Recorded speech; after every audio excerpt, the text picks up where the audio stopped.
Nicolas B., le député français issu du mouvement Reconquête d'Éric Zemmour, ne s'est pas gêné pour lâcher des phrases choc contre le gouvernement algérien.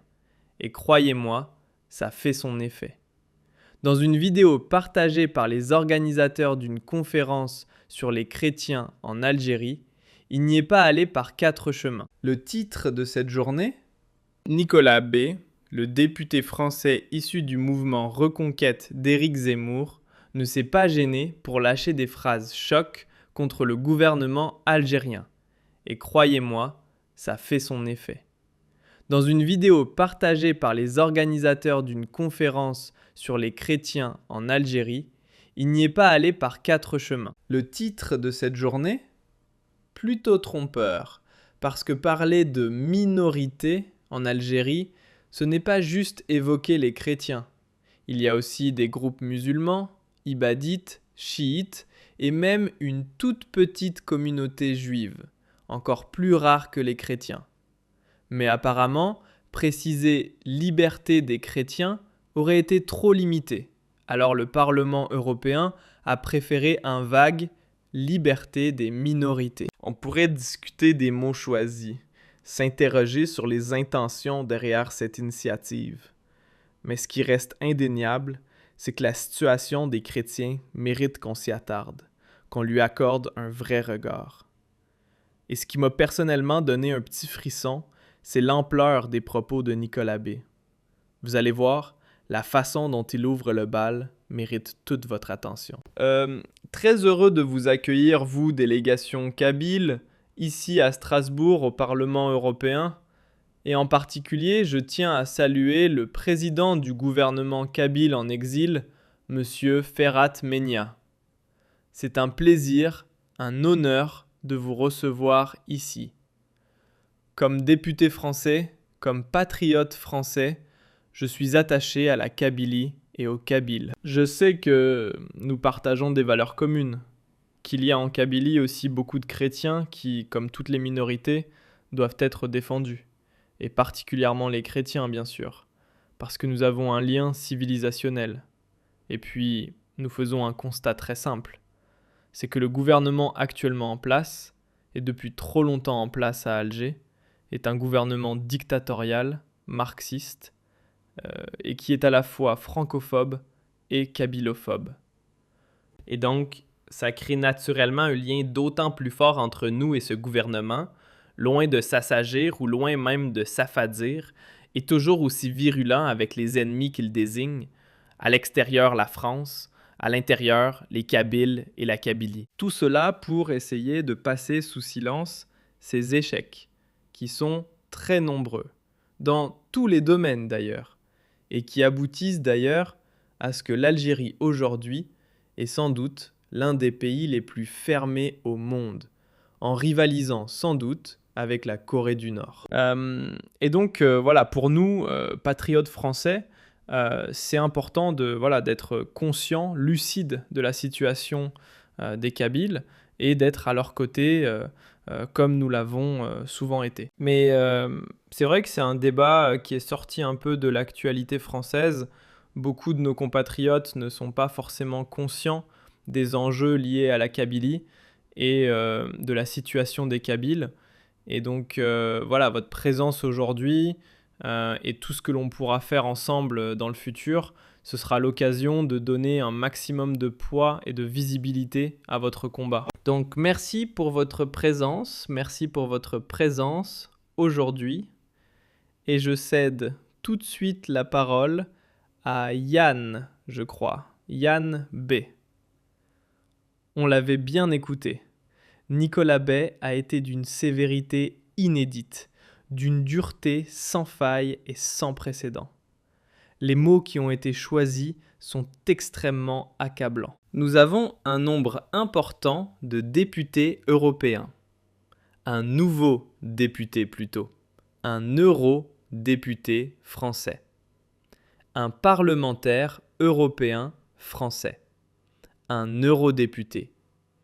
Un eurodéputé qui clairement apporte son soutien au mouvement pour l'autodétermination de la Kabylie et qui ne qualifie pas le régime algérien, mais le gouvernement algérien.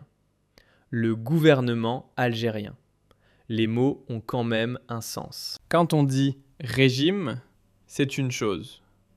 Parce qu'un régime, c'est un ordre totalitaire, dictatorial, qui n'émane pas de la volonté populaire et qui ne dispose pas de légitimité. Par contre, un gouvernement est censé être un ensemble d'institutions légitimes, élues et désignées par une population et jouissant d'une certaine légitimité populaire. Donc, c'est le gouvernement algérien qui est désigné par l'eurodéputé Nicolas Bay comme étant francophobe. Il le compare à la Corée du Nord et affirme que c'est l'un des pays les plus fermés du monde. Il dit même que ce gouvernement n'arrive ni à se réformer, ni à partir, ni à dégager.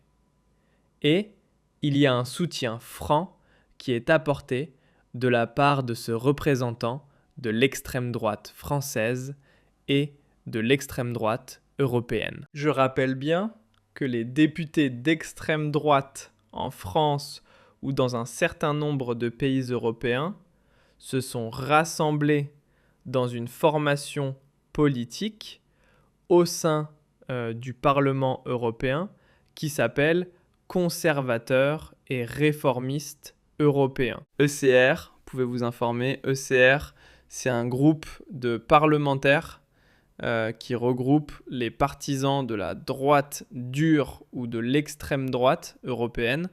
Cela compte 23 partis de 16 pays différents, d'après les informations disponibles. C'était ECR. Cela vient du conservateur et réformiste européen. Mais malheureusement, cela a donné...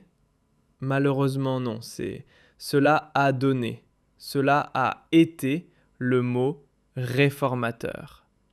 Ce sont les conservateurs et réformateurs qui se sont un petit peu mis en retrait pour laisser de la place à des mouvements d'extrême droite comme Reconquête d'Éric Zemmour qui ont un discours islamophobe, anti-immigration et qui stigmatisent les étrangers et qui ne se contentent pas de dénoncer les régimes et les dictateurs et les tyrans, ce que nous faisons nous-mêmes, ce qui est d'ailleurs salutaire et noble et même nécessaire, mais ils portent leurs critiques contre toutes les populations étrangères. Ils conçoivent l'Europe comme étant une forteresse infranchissable qui doit rejeter tout ce qui vient du Maghreb, tout ce qui vient du monde musulman.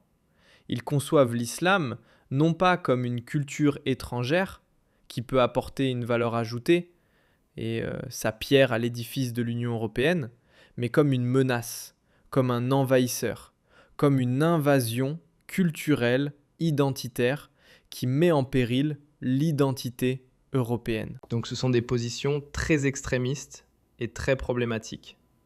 Dans cette vidéo, ce ne sont pas les propos en soi dans ce passage. Ce que Nicolas Bay a dit, on peut bien sûr, dans l'absolu, ce n'était pas Nicolas Habile, ce n'était pas un député d'un parti plus modéré. Je pense que nous aurions tous été d'accord sur les propos de Nicolas Habile. C'est un gouvernement dictatorial, etc., mésophobe, francophobe,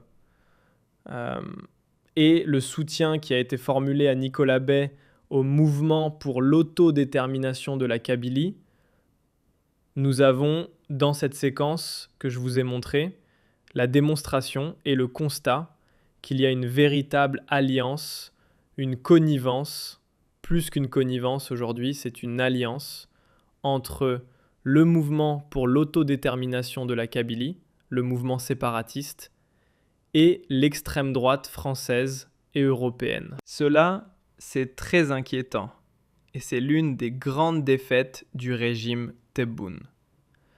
Tebboune, le régime Tebboune, a échoué magistralement à isoler le mouvement pour l'autodétermination de la Kabylie, à le délégitimer et à le discréditer. Et cet échec coûte très cher à l'Algérie, puisque aujourd'hui, le mouvement pour l'autodétermination de la Kabylie est récupéré clairement par des partis de l'extrême droite française et européenne, qui lui apportent leur soutien et qui veulent utiliser la question kabyle parce que dire kabyle au FOB, moi, je ne comprends pas. Moi, je vois pas de kabylophobie en Algérie. Je vois des Kabyles qui sont au plus haut sommet de l'État. Je vois que Mohamed Jabbar, kabyle, a dirigé les services de l'enseignement extérieur.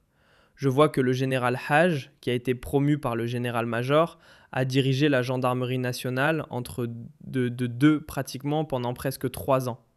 Donc on a eu des ministres qui sont kabyles. On a eu un premier ministre d'origine kabyle, Abdurrahman. On a eu Ahmed Yahya. On a eu des généraux, dont TF, qui est d'origine kabyle. Il y a eu des généraux d'origine kabyle. Quand, au sein du Parlement européen, on accuse le gouvernement algérien d'être un gouvernement, c'est inidéal, c'est dangereux.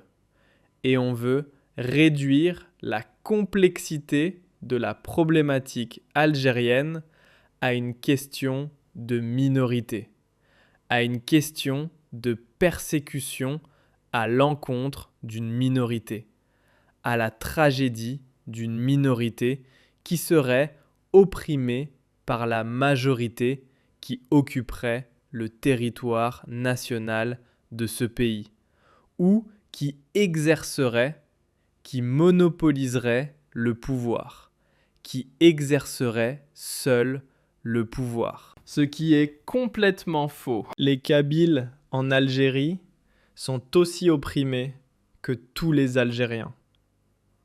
Les Kabyles en Algérie n'ont pas le monopole de l'oppression. Complètement faux.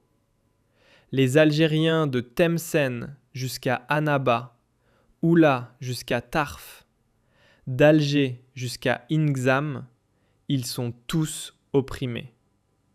En Algérie, nous avons une problématique non pas d'une oppression ethnique, non. Nous n'avons pas un problème ethnique en Algérie. Il y a des discriminations régionales. Il y a des discriminations basées sur les origines, sur le régionalisme, sur la provenance régionale. Et nous avons un gros problème avec le régionalisme. Mais il n'y a pas de politique kabylophobe en Algérie. C'est complètement faux. Les Kabyles font partie de la police, font partie de la gendarmerie, font partie d'un appareil de l'État, font partie des fonctionnaires de l'État. Il y a une problématique avec la culture berbère, la culture amazigh. Il y a une répression particulièrement plus dure à l'égard de la Kabylie.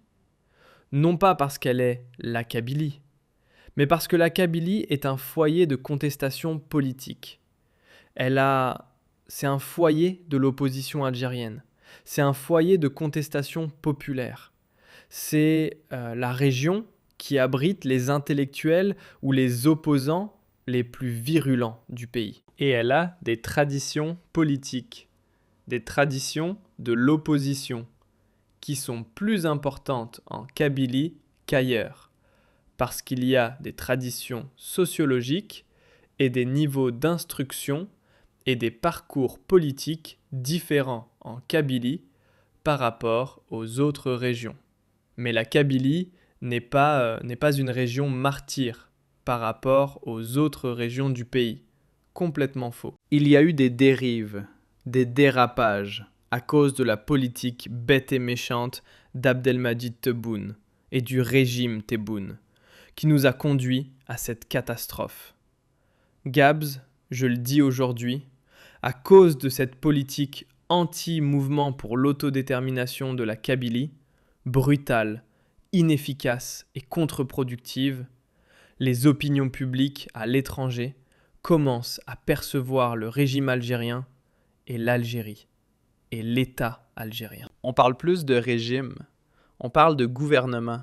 On parle d'État. On parle de l'État algérien.